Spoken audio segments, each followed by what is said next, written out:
Hi, everybody. Welcome back to another episode of On the Sidelines. My name is Matthew Liam Bruni, And I'm Benedict Rhodes.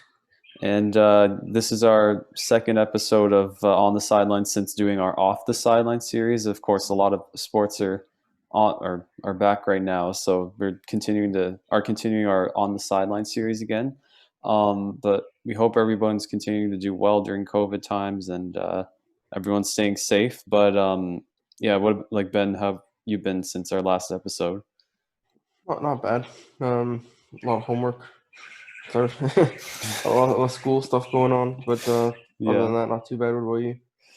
Yeah, same things. It's just getting busier with online learning and everything. It's just still adapting to it even after a month in. But yeah, it's been like that. Guess we'll just jump straight in then. Our first topic is the MLB playoffs. Um, Playoffs continue to roll. We're now getting into the ALDS and NLDS. ALDS has already started. Um, but what did you think of the new wild card format this past week? Yeah, I loved it. I think, I mean, it brought a lot of excitement for the playoffs. And I think that, like, compared to the one game wild card series, or not even series, a game, just the one game wild card, like, it brought more excitement. I think, it brought more urgency for those who lost game one. And, you only have two games really to win in a three-game series. So I think it brought more urgency. And I think it was more entertaining. And, of course, more teams are involved, which is a great thing too compared to the usual 10 teams that make the playoffs. I think also the fact that we had I think it was Wednesday when there was like 8 games on, when there was like all every series was played. I think it was like from 12 to like 10 that there was all day baseball. And I mean, who can go wrong with all day baseball, right? So I think in general, like just looking at the wild card format and all the scheduling things, like it was great to watch try to watch every game. Yeah, what about you though? Yeah, I like the format. I don't want to see it come back next year where every team is in a wild card game like that. But I wouldn't mind seeing the regular playoff format come back, but instead of a one game wild card, it's a three game, for example. I would like it to continue in that sense for next year. Uh, yeah, but like you said, like 8 baseball games in one day, and all of them, I think, had knockout potential. Like, nothing better than that in baseball, and I hope next year we can maybe see something similar to that. Yeah, I think also like if you can like if you can like implement somehow like an advantage for the one seed, maybe like let them have a bye week or something like that. Like maybe Yeah. if I think they mentioned considering like 14 instead of 16 teams for next year because I think that they want to sort of continue this format as it's already brought success in its first try. I mean, bearing that it was a COVID year and it was only 60 game season, but still, I think that if you have like an advantage for a one seed, I think that would make it like a better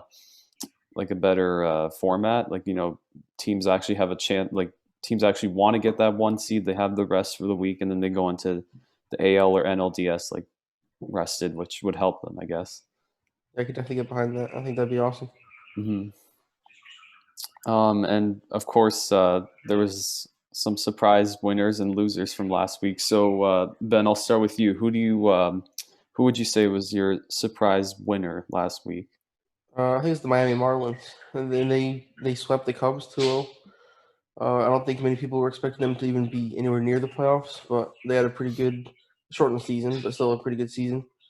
Not only to get into the playoffs, but to now be in the NLDS, as we'll talk about in a little bit.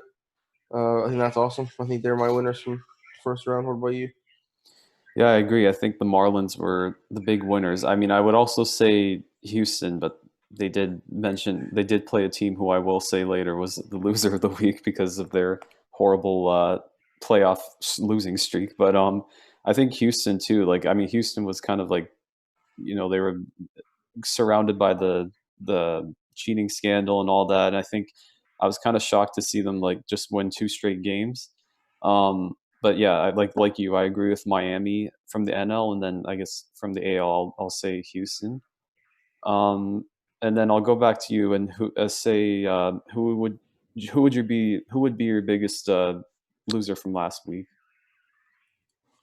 It's sort of a tough one. I think there's a few teams who who should have done a lot better than they did. The Blue Jays being one of them. But I'm gonna go with the Cleveland Indians. I think they probably deserve to go to a third game. Like they had a very high scoring game with the Yankees, ended 10-9, um, including a home run I think from Canadian Josh Naylor. So I think they maybe could have done a bit better than they did, but I think all teams were disappointed. I think every series ended in a sweep except for two of them. So I think a lot of teams will thought they could have done better, but obviously didn't. What about you? Yeah, I think I do agree Cleveland was one of the losers of the week. I think like going into the series against the Yankees, like I thought I would have expected more from their star pitcher Shane Bieber in game one. I think it was like a blowout game for the Yankees, so I mean it was kind of like a disappointment thing for Cleveland. But I think for me, like if I mean I have two teams, one from the AL and NL. My AL team would be Minnesota, as I mentioned that they faced the Houston Astros and they continue like I think it's like they've lost like 18 straight playoff games now, so it's kind of a depressing thing for Minnesota Twins fans. Um, Also, I think from the NL, we mentioned the Marlins. I think the team that they faced, the Cubs, were pretty disappointing. I think their offense really didn't really show up in that series. I think they only, if I remember correctly, I think they only scored like one run in the first game and then like none in the second game. So they only had a combined one run in two games, which is pretty disappointing for a team that made or won the World Series a couple of years ago, and they continued to have their playoff woes like from since 2016. And then another division series is now upon us with all four series division rivalries. With the ALDS, you have Tampa Bay and the Yankees, and Houston versus Oakland. And in the NLDS, we have San Diego and the Dodgers, and Miami versus Atlanta. Also, starting the ALDS. We've already had one game in each of the ALDS series with New York and Houston off to an early advantage. Um, who do you have winning each series? I think for me, I think New York's going to win the that series against Tampa. I think that I mean, they were rattled with injuries the whole year, but I think that now that they're healthy and they have Judge, Stanton, and their star pitchers back, like Garrett Cole, who pitched a great inning or a great game in Game One, I would say. I think that they have the advantage in this series. And then the other series, I think Oakland, although they lost game one, I think they have the advantage against Houston because of their hitters like Chris Davis, who hit a home run in game one, but of course it didn't count well because they lost, unfortunately. But they have great hitters like Chris Davis, etc. And starting pitcher and bullpen is great as well. So I think that Oakland has the advantage. So yeah, just in summary, I would have New York and Oakland. What about you? I'll also go with Oakland, but I'm also gonna take the Rays over the Yankees. So I'm gonna take both losers in game one, I guess, and go to the second round or next round. Um, and I just think the Rays are just kind of a special team. I guess they won the division this year with the lowest payroll in the league. Like I do like an underdog story as well, which might be why I'm kind of rooting for them a little bit. But especially against the big bad Yankees with their $200 million payroll. But yeah, I don't know. I think something about that Rays team is just special. I think they beat the Blue Jays convincingly. And I have a feeling they're gonna come back and take down the Yankees as well. Yeah, I mean, like you, I'm rooting for Tampa. Like I'm rooting for Tampa. I'm rooting for a Tampa and Oakland ALCS, but hopefully we'll be able to see that because that would be exciting to watch. Now we move on to the NLDS. And as Ben mentioned, it's we have San Diego versus LA and Miami versus Atlanta. What are your predictions for each series? I think it was last week where I said I think the Dodgers are gonna go all the way, and I'm still backing that. I think they'll take care of San Diego. Although San Diego have had a good season, it seems that they hit a grand slam every inning these days. Um, but I still think LA is just too good for them, especially if their pitchers are on point. Um, and in the other series, again, like same with the Rays, I do want to see an underdog story to see Miami keep going. But Hmm. I think Atlanta's just too good for them, and I think we'll probably see an Atlanta and Dodgers, and also yes. I gotta agree. I think that they're both gonna win, Dodgers and Atlanta, but I think that San Diego probably has a good chance to push the Dodgers to like 4 or 5 games. I mean, they have all the talent there. I don't know if that their pitching will help because the Dodgers have Kershaw and Bueller, etc. So I think San Diego might have a chance to push them, but I think at the end the Dodgers will win. And with the other series, the Marlins and Braves, I think that like there's this narrative of the Marlins never losing a playoff series and when they've made the playoffs. So I think that it'd be crazy to see them win this series against the Braves and continue. I think it would be like 8-0 or something like that, Yeah. that in like an all-time playoff series. But I think that in the end, Atlanta will take care of them probably 3 or 4 games, I'd say. But yeah, And that'd be quite something if the yeah, Marlins go all the way. Especially after the last couple of years they've had, they're just have a mess of an organization right now. So to see them win the yeah, World Series would be kind of crazy. yeah. It'd be like such a 2020 story for them to happen, like for that to happen. Anything else on baseball before we move on? Well, I mean, I'll just say quickly, like I think with the teams that, like some of these teams that have made it, like some of these teams that have been in rebuild mode for a long time, like San Diego, Miami. I think that being in the NLDS for both teams, like, is a great opportunity for them to show what they have. So just wanted to put that out there. But yeah, And the Blue Jays couldn't also get there in the ALCS, but or ALDS. I mean, but what can you do yeah, other than it's win? too tough against the talent the Rays had. But Yeah. oh well. Okay, moving on then to the NFL. Um, season's I think 4 weeks in now. We're starting to get into the swing of it. The big story this week is the Titans have had a COVID outbreak across their team, leading to the postponement of their game versus Steelers in Week 4. Um, it sounds like they've had 2 days of negative tests on Monday and Tuesday, and are hoping to return soon to prepare for their Week 5 game against the Bills. What have you made of all this, Matthew, and any updates in the last couple of days? Well, I think that people were worried about this sort of outbreak happening. I think that there's all these protocols that the NFL put in place, like for coaches to wear masks and all the protocols in general. And I think that there's already been like a couple of fines for coaches that haven't worn a mask during games, but I think hopefully they've learned from that by now. But I think something like this, like, I mean, it sort of relates back to the MLB when like the Marlins had their outbreak and the Cardinals had their outbreak. I think that it's sort of like similar to those two outbreaks when those happened. But I think that, I mean, we don't know. I don't think we really know how this Titans outbreak happened. But I mean, probably could have been from someone going out in public and then bringing it back to the team. But I think that it was probably bound to happen from some people. But yeah, what about you? Yeah, we've been talking about this last few months. I think it's like these outbreaks, unfortunately, have been kind of inevitable unless you have the bubbles and or tighter restrictions or even tighter punishments for going out and catching COVID by doing something voluntary like that. Um, like has been the case in some sports. Uh, I think these kind of things are inevitable, unfortunately, and I think the Titans are kind of just the latest sort of victim of that. Hopefully, everyone's okay, and it sounds like it's had 2 days of negative test results in a row now. So hopefully, the worst is behind us. But yeah, hopefully, this kind of starts to slow down a bit because I don't think the NFL can really afford to have teams missing games every single week. And obviously, safety is the priority, so have to wait and see, I guess. Yeah, I mean, I think they don't get to a point where they have to like postpone a big amount of games, like going into the later weeks of this season. But we'll see how players and coaches like treat it going forward. Um, we also had another game that postponed, but I mean, it was moved to Monday night.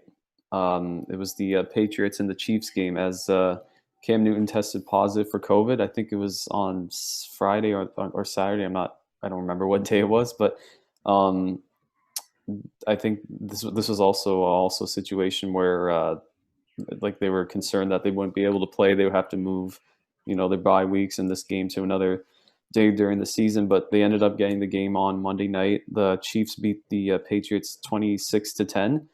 Ben, what do you think about this situation? Them moving it to Monday night. I was a little bit surprised they played it that close to when the positive test came out. So I think you need 14 days usually for quarantining, or 7. I guess some people have been doing, at least in Canada, um for these cases.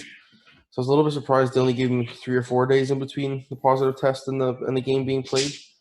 Um, but I guess the NFL, as long as no one who tested positive was on the field, or was positive when they were on the field, rather, um, I guess it's fine. But yeah, I was a little bit surprised. How about you? Yeah, I think I was too. I think like it just like it happened on the week, like early on the weekend. So I was kind of surprised that they got to play it on Monday. But I mean, if this was like the only test, because I don't think I've really heard about any other tests coming from the Patriots or Chiefs. But I mean, if this was the only test, then I mean, I guess it made sense for them to get it in on a Monday night, just so there wouldn't be any more scheduling conflicts already, as we mentioned, with one game already being postponed and moving bye weeks for the uh, Tennessee and Pittsburgh and other teams that are playing them in those specific weeks. But I think I mean, like I mentioned, as long as this was the only test, I think that getting it in on Monday night was probably the better thing to do, just so they didn't have any scheduling issues. And we're now about 4 weeks into the season for most teams. Who would you say has been the best team so far? Maybe starting with the AFC. Yeah, I think for me, it's the Chiefs. I think the Super Bowl champions are showing that they really are still the Super Bowl champions. I think that Mahomes is still playing at a high level, and their offense is just still clicking. I think their defense is also playing better than past seasons. So I think that when it comes to the AFC, I think they're the best team. But yeah, we'll see going forward how. Like some people think that they're going to have a 16-0 season, but I mean, I wouldn't see that happening. But that'd be something crazy for them to do after winning the Super Bowl last year. But yeah, I think from the AFC, it's still the Chiefs. Yeah, I don't know about the about 16-0 season, but yeah, the Chiefs have definitely been good. I'm gonna go with the Buffalo Bills. As you see behind me here, I'm in Buffalo right now. Um, I think the Bills just edged the Chiefs because they scored more runs, more points. I mean, not runs. Sorry, it's on baseball mode. Uh, sorry, they have more points. They have also given up more points though, which is something I need to worry about because they had a couple of close games so far, especially the last game. Um, but Josh Allen looks like an elite quarterback right now. I think he's one of, if not the best in the league at the moment, on current form. And I think Bills fans, including our friend Nick, who's been on the show in the past, we'll be hoping that continues for quite some time. Yeah, and I just wanted to briefly mention they're actually playing. They're both playing against each other next Thursday night. So if both teams are well, now they're 4-0. So both teams are 5-0. I think that's gonna really show who's the best in the AFC after that game. It's Yeah. gonna be pretty exciting. And yeah, it'll be interesting to see. Maybe they'll tie each other and it'll be 5-0-1 or something. I think the Bills. So the Bills have the Titans, I believe. And 1 second, the Chiefs have the Raiders. Yeah, So you never know. They could be both be 5-0 come the end of the week. yeah. They both. I think they both have a great chance to be 5-0. And like I said, going into that Thursday game would be an exciting one just to see who would be on top of the AFC after week 5 or week 6, I would say, after that game. And Um, what about the NFC? Who do you have as the best team there? well, for me, it's kind of between two teams, but I think right now it would be the Seahawks. I was gonna say the Packers would be just with Seattle, but I think right now it would be Seattle. Um, Russell Wilson is still playing he's playing as an MVP candidate right now, and he's led his team to a 4-0 start. Um, I think they like I said, like I mentioned, those two teams. I mean, if they met up in an NFC Championship game, the Packers and Seahawks, that would be an exciting game to watch. And I think they actually faced each other in the last playoffs. I think it was the NFC division or something like that, division series, when Green Bay won against them. But I think right now, I think Seattle would be like the best team in the NFC for me. What about you? Um, you're laughing already because you already know who I'm going to pick. Yeah. I'm going to go with the Philadelphia Eagles. um, they're currently 1-2-1, which obviously isn't great, but they're lucky because they're in the worst division in football at the moment. probably the worst division anyway. The NFC East with Washington, Cowboys, and the Giants. So their 1-2-1 record has them sort of comfortably, I guess, in first place. So I'm gonna go with them, and I think they've played some interesting games so far. They lost to Washington and the Rams pretty comfortably, and they tied the Bengals, who they would have been every team in the league is probably expected to beat the Bengals at the moment.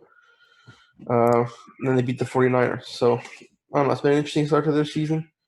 So just for banter points, I'm going to go for the Eagles.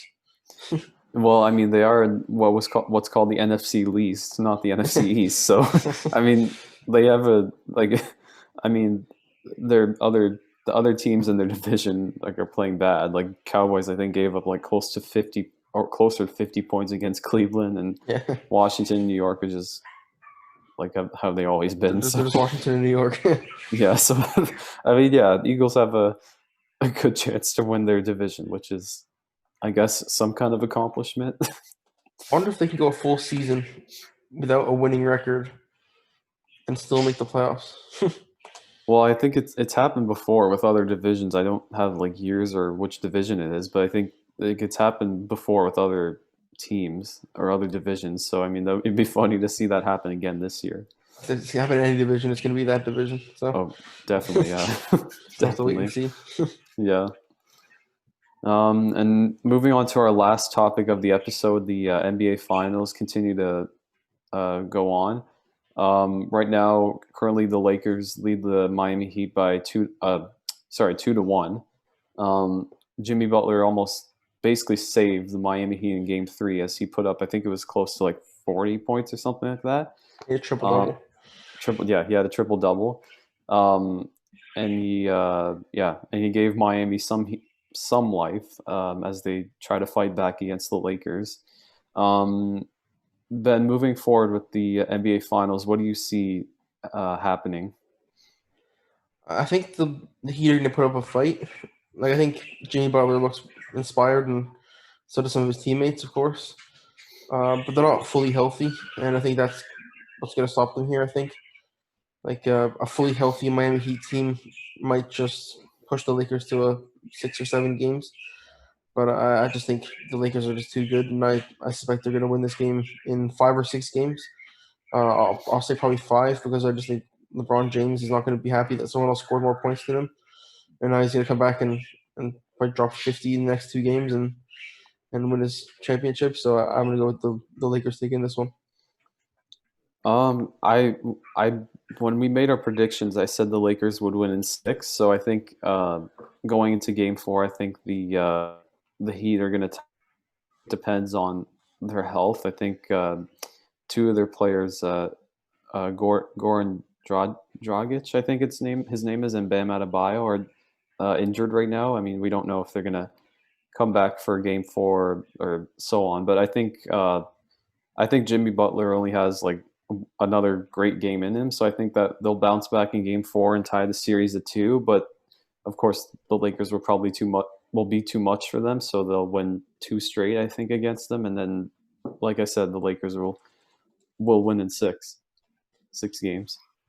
And what have you made of Tyler Hero? He's been sort of the breakout star of this finals. He's only a little bit older than us. He's also born in 2000, so he's still a pretty young player. What have you made of his sort of emergence as one of the best players in this series? Yeah, I mean, to think that he's our age and just like seeing how he's been playing in the NBA Finals, it's just great to see. I think I think it was a couple of years ago he was drafted, or last year if I'm not wrong. And he's already showing a presence in the NBA Finals in like his first couple of years in being in the league. So I think it's props to him for being the dominant player that he's been, and yeah, hopefully he'll continue to be successful into the years going forward. And yeah, we'll see what happens with him. But yeah, what about you? I think he's been really good, and also I think a shout out is deserved for Canadian Kelly Olynyk, who's been pretty good in this series as well. Yeah, it's good to see some Canadians getting some action as well in this late in the tournament. Obviously, we had I'm blanking. Man, Jamal Murray. Sorry, I Yeah. completely blanked out for a second there. Um, yeah, we had a few good Canadians in this playoffs. Kelly Olynyk, the furthest one to get into this tournament. Um, so I'd like to see him get a championship, but yeah, I just don't think they're going to beat the Lakers. If they're fully healthy, maybe, but they're not. Yeah, and you just mentioned props to Jamal Murray for bringing the Nuggets to the conference finals. That was a great run for him, and yeah, it's great to see, as you mentioned, Kelly Olynyk. Like, just it's just great to see Canadian talent in the NBA, and like just yeah, just in general. Is there anything else you want to add for the NBA? I think I'm good. If you want to add something else, maybe. I think I'm pretty good as well. So I think that wraps up episode 12 of On the Sidelines. As Matthew mentioned earlier, we're back on this series now. So retiring off the sidelines. So look out for our next episode, which will continue to discuss the MLB playoffs as they progress. The NBA Finals will likely be done by the next time we record, or close to it. And whatever else happens in the world of sports, probably more NFL as well. So thank you for watching. My name is Benedict Rhodes. I'm Matthew William Brody. Thank you for watching. Don't forget to like and subscribe and all that stuff, and we'll see you next time.